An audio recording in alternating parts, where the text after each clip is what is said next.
Вы будете в шоке, но даже в наше время распространено пиратство в открытом море.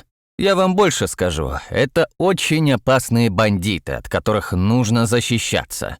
В этом видео я расскажу вам о том, почему в наше время все еще существуют пираты, где они обитают, а также как от них защищаются торговые суда. А ближе к концу видео вы услышите очень интересную историю о том, как СССР отбил все желание пиратов нападать на их корабли.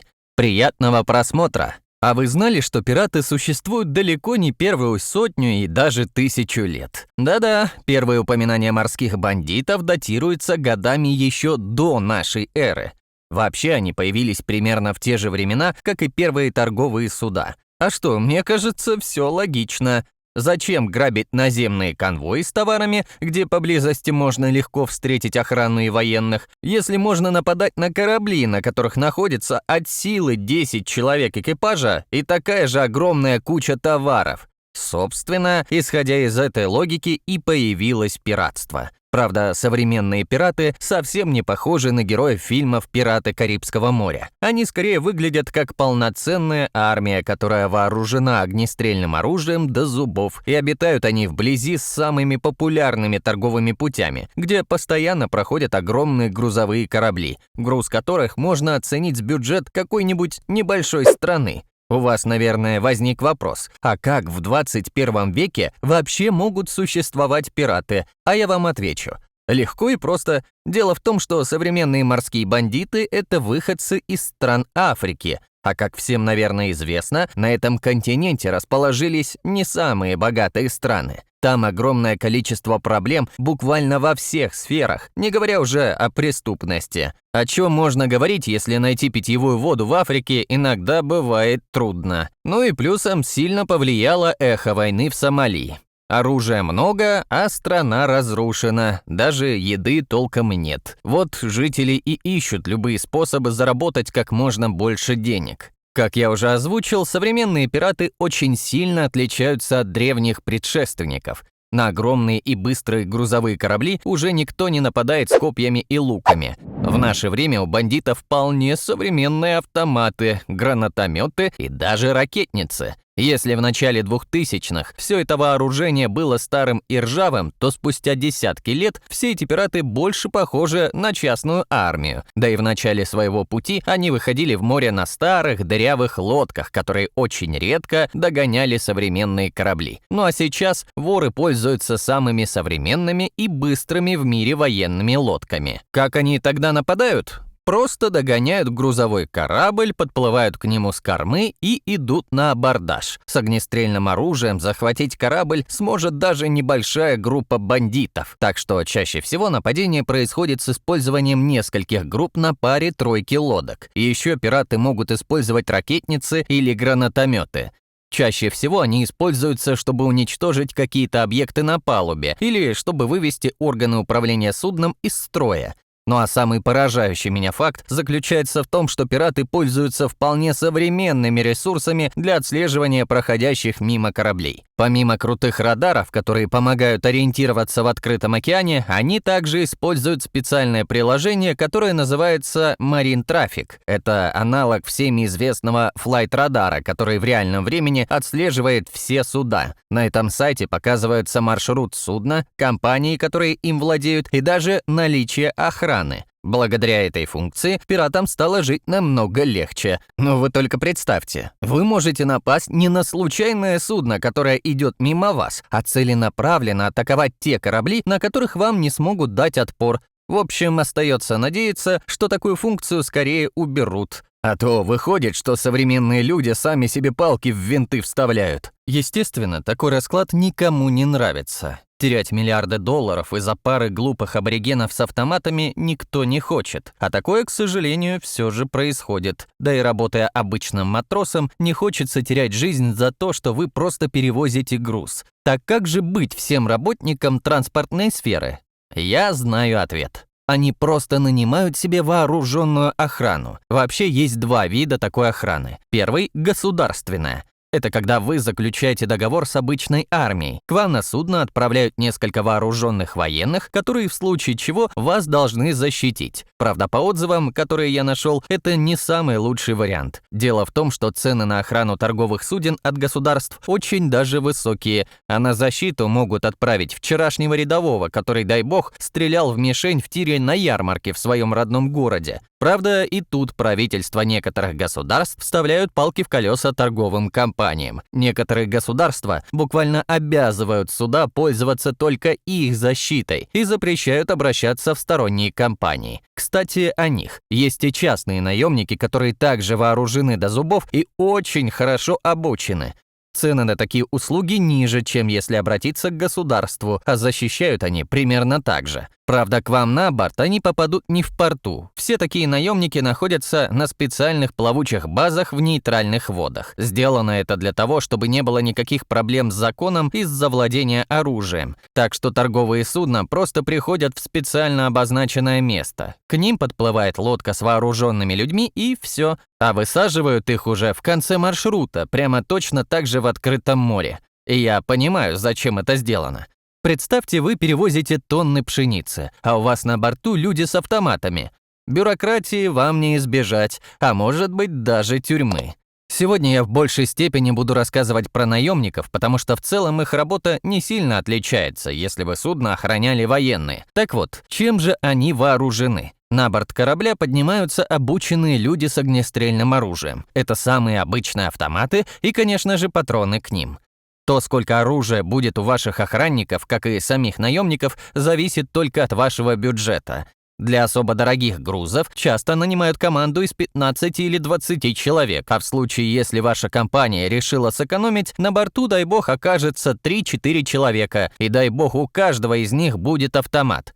Вместо автоматов могут также использоваться пулеметы и гранатометы, а также водяные пушки. Наемники, как только поднимутся к вам на борт, сразу же начнут организовывать огневые точки из подручных средств. В ход пойдет все, что может хоть как-то защитить от пуль.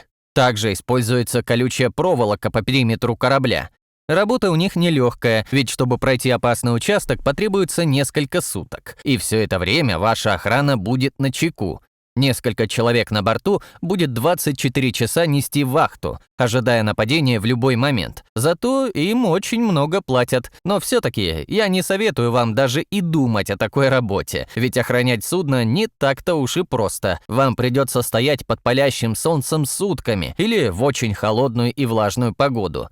И это не говоря уже о том, что это очень опасная работа сама по себе. И да, кстати, если вам кажется, что пираты не смогут и близко подплыть к защищенному судну, то вы очень сильно ошибаетесь.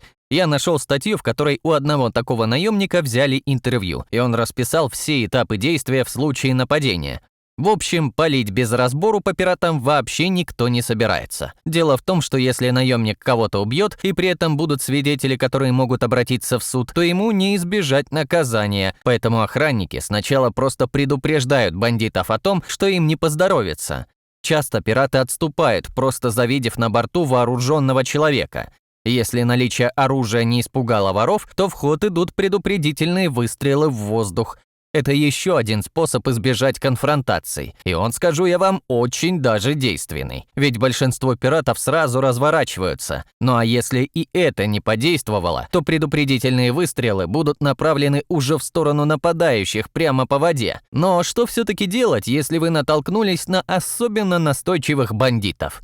Можно же уже стрелять по ним.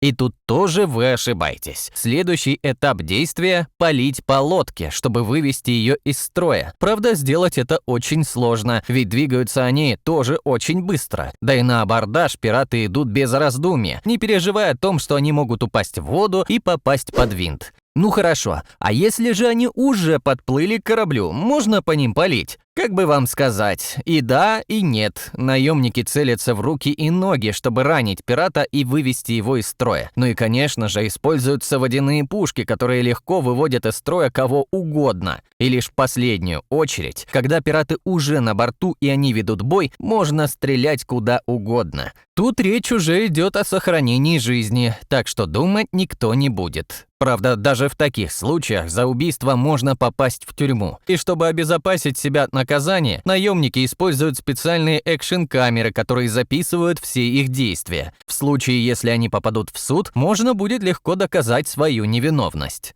Но куда более интересную операцию решило провести руководство СССР. В 50-е годы прошлого столетия возле Тайваня на советские судна часто совершались нападения. Вообще в те годы пираты грабили не только корабли под флагом СССР, но и все остальные. Но только в Союзе придумали кардинальное решение проблемы. Руководству страны изрядно досаждали все эти пираты. И чтобы отбить все желание нападать на их контейнеровозы и танкеры, они замаскировали огромный десантный корабль под обычное грузовое судно. И что меня очень удивляет, сделали они это очень хорошо. Ведь пираты и правда заглотили эту наживку. В один прекрасный день на горизонте показались десятки катеров. На всех них были вооруженные бандиты, которые без раздумья напали бы на любой корабль. Но меня больше всего поражает то, что все эти пираты не церемонились с экипажем. Обычные моряки подвергались избиениям, изнасилованиям, а некоторых и вовсе убивали. Так что и с пиратами было решено поступить так же.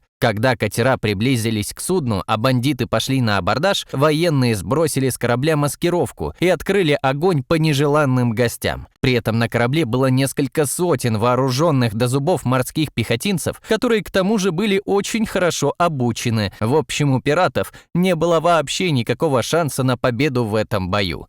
По слухам, всех их уничтожили в течение нескольких минут, и ни один из бандитов не вернулся домой. Это происшествие имело огромный резонанс в преступном мире. Буквально все говорили о том, что случилось, и благодаря этой операции пираты более не беспокоили советские корабли. Все просто боялись к ним подходить. Мало ли, что там в СССР новое придумали. К сожалению, в наше время нет никаких факторов, которые могли бы испугать пиратов. Ежедневно морские бандиты грабят и убивают, и не обязательно огромные торговые суда. И как вы думаете, где больше всего этих преступников? Конечно же, вблизи самых важных мировых торговых путей, а чаще всего в заливах, где на судно проще всего напасть. Специально для этого видео я искал актуальную информацию о том, где часто встречаются пираты. И вот что я нашел. Знаменитые по серии фильмов «Пираты Карибского моря» вовсе не исчезли. На Карибах прямо сейчас процветает бандитизм и преступность. Встретить там пиратов – расплюнуть. Пожалуй, самыми известными все-таки стали сомалийские пираты. Они же и самые опасные. К нашему несчастью, страна Сомали находится именно там, где проходит знаменитый торговый путь. По нему, к слову, перемещается около 12% всех товаров мировой торговли, а чуть выше по материку расположился печально известный Суэцкий канал, который несколько лет назад перекрыл огромный контейнеровоз. Тогда мировой торговле пришлось очень несладко, и цены взлетели буквально на все. А Сомали как раз расположилась в том самом заливе. В общем, для жителей этой бедной страны не было иного исхода, кроме как стать пиратами.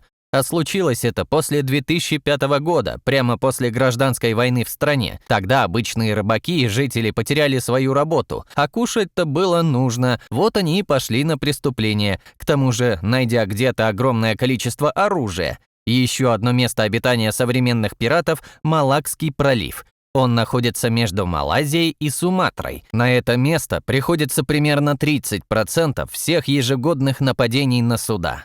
Вообще все эти бандиты давно не угоняют судно. Ведь спрятать огромную махину так, чтобы никто ее не заметил, а потом продать весь груз на миллиарды долларов на черном рынке попросту невозможно. Поэтому пираты просто нападают на корабли, берут в заложники моряков и требуют за них выкуп. А воруют они чаще всего деньги, провиант и то, что можно легко продать. Было много случаев, где нападавшие забрали лишь валюту, которая была с собой у моряков и лежала в сейфе.